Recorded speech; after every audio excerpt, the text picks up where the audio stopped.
Wow. Herschel Walker trade all over again. And what was that trade that Mike Ditka did with the New Orleans Saints for that running back?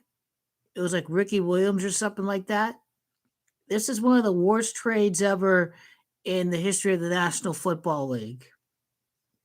Literally, you call yourself the city of champions. You call yourself Title Town. You want to become a winner, but then you bring in a quarterback who's never won a playoff game, who's injury prone, who's played on a losing culture. No disrespect to Matt Stafford, but the Lions are a losing culture, and the LA media market is going to be such a rough welcoming for Matt Stafford. He has not played with expectations throughout his career. This is the first time that Matt Stafford has played with expectations. And for a Lions quarterback, when the pressure is up, it's not good at all. I'm really shocked. I really like Jared Goff at all. I like him a lot. He lit up Arizona. One sentence just sums up this trade that since Jared Goff got drafted in 2016, only one quarterback has won more games than him. It's Tom Brady. You stick with your Super Bowl quarterback. You stick with your 26-year-old quarterback. You don't. How are you going to help out Matt Stafford by mortgaging the farm? What receivers do the Rams have? They're not a quarterback away. This team has got some holes. This team has good, solid running backs who excel at their individual roles, but they don't have a Pro Bowl running back that's going to carry them. And I doubt Cooper Kupp is really good in the slot, but I doubt that the Rams have a top 10 wide receiver to sort of bail out Matt Stafford. Don't forget that Matt Stafford has played with Calvin Johnson all those years. The LA Rams offensive line's getting banged up. What a terrible trade. You trade away 2 first rounders. You trade a third rounder. The Rams are hosting the Super Bowl next year. This explains why they made this kind of trade. If they're hosting the Super Bowl next year, it's the home Super Bowl curse again. The Rams are going to lose and miss the playoffs. That is the expected.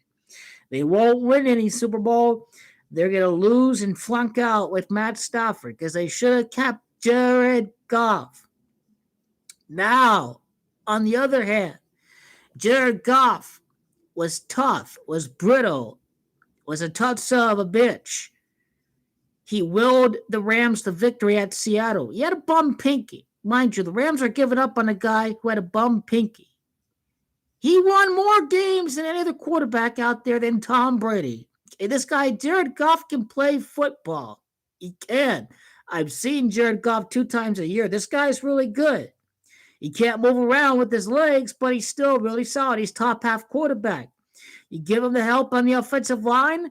You get this guy more experience. You have a guy who has experience being tough and brittle and playing through injury, and that's Jared Goff.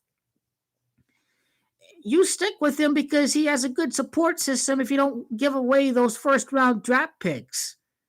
Now, on the other hand, Jared Goff can succeed with Detroit, but he's got the Chicago Bears in the division. I think Jared Goff can easily jump over the Chicago Bears. He doesn't have Sean McVay in this offensive system. So it has the potential to not carry both teams to their desired states. The Lions are trying to be a playoff team. Well, I don't know what the Rams are thinking. They think they're going to win a Super Bowl, but it ain't going to happen with the Lions quarterback. Sorry. Just not going to happen. The Rams giving up first-round draft picks. This helps the Cardinals. This helps the 49ers. The Seattle Seahawks gave their draft pick away to the New York Jets. So why not see how San Francisco and Arizona do in the draft when they see the Rams trying to play franchise mode in Madden or something is what this trade looks like. But definitely the Rams are going to be missing out on Jared Goff. They better hope that Jared Goff does become a Pro Bowler and become a very solid quarterback even without Sean McVay. He won playoff games. He made it to the Super Bowl. Matt Stafford hasn't done any of that. He hasn't played with any pressure in his career at all. The Rams are just a team that everybody's going to expect to not make it to the Super Bowl. No one's going to expect them to make it.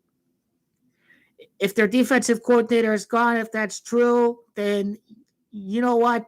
This defense isn't certainly going to be as stingy as it was last year. Well, they have the ability to fall off the roof.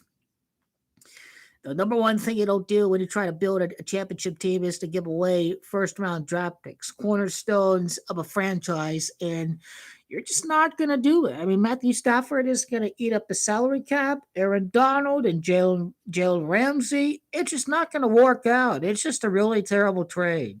Jared Goff has won more games than anyone than Tom Brady. He's the only one. Just what in the world are these guys thinking? Matt Stafford, man, this gay ass team is going to beat him because the Rams organization is garbage right now. What in the world are they thinking? What are they thinking? They're absolutely nuts. What are they thinking getting rid of Jared Goff? What is the matter with them? Why is Goff so bad? He's not that bad. He's better than over half of the quarterbacks in the NFL. People need to quit with, oh, it's all on the quarterback. You need help on the O-line. You need to be tough and brittle. You're not going to be 100% all the time. Just exactly what did Sean McVay expect? It's terrible. You made a terrible trade. If this was Sean McVay, if this was Les Snead, if it was both of them, well done. You bungled your franchise. Exactly who do they expect to be quarterback once Matt Stafford is gone? They could have had Jared Goff for another 10 years. Just what is the matter with them?